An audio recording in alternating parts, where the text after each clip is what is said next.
Grio Weekly and author of the new book, American Negra, and founder of Principal and Bluestack Strategies, Maura Gillespie, who served as John Boehner's press advisor when he was House Speaker.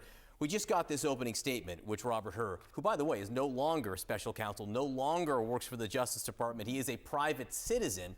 What he is about to tell members of Congress, it's just over 4 pages long. Nearly 2 pages of it deals with what he considers to be the president's memory issues.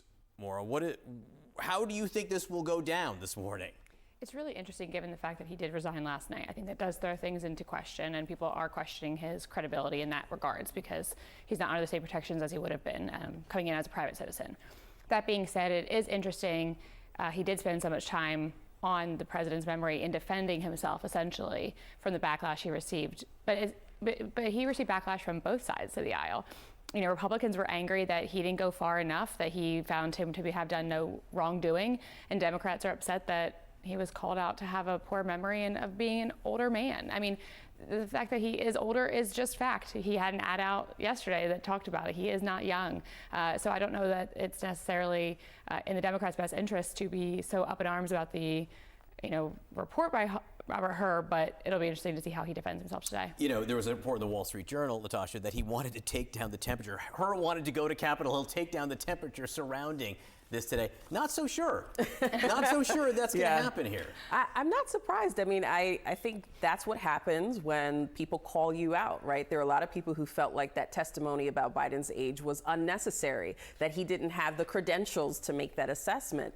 And I think in the wake of the State of the Union, where President Biden delivered a really strong performance by many measures, was passionate, energetic, he was able to counter some of that narrative that Hur's testimony is being used to support. So Democrats, it'll be an interesting moment whether they want to, continue to sort of spark this defensiveness out of her or just let the State of the Union speak for itself. What do you think they will do? It is interesting because, again, Hur did leave the Justice Department. He is testifying as a private citizen, and so that's me raising an eyebrow there. A lot of people are raising eyebrows about that. He also has obtained the counsel of William Burke, who has represented several people in Trump world before. Do you think Democrats will or should, go after him like he is a partisan here? I think you have to be careful with that, right? Because, again, you can point to the fact that he was a registered Republican, use that to undermine his neutrality in this moment. But it could also cause him to potentially release more information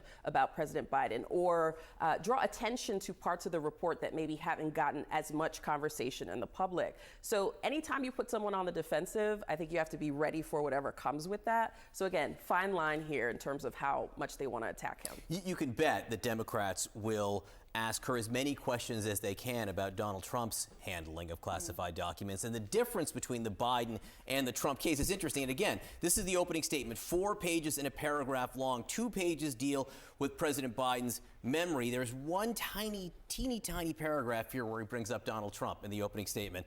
And he says, I took the same approach when I compared evidence regarding President Biden to the department's allegations against former President Trump. There, too, I called it like I saw it. So he's not mounting a huge defense in the opening statement, at least, about why he did not charge President Biden in the comparison to Donald Trump. And I think it'll, kind of to Natasha's point, it'll be interesting to see how the Democrats play it, because do they really want to push on the fact, given the fact that Trump was found to have done wrongdoing and Biden wasn't? So how much do they really want to push this man who said, and Democrats have called him, thoughtful and thorough in his reporting, and that he is diligent. And so they've, in the past, said good things about Robert Hur. So it's, just because now they don't like that he called Biden an old man, is it really a reason to go after him in a way that could backfire on the president? It will be an interesting morning. Maura Gillespie, Natasha Alford, great to have you here. Thank you so much.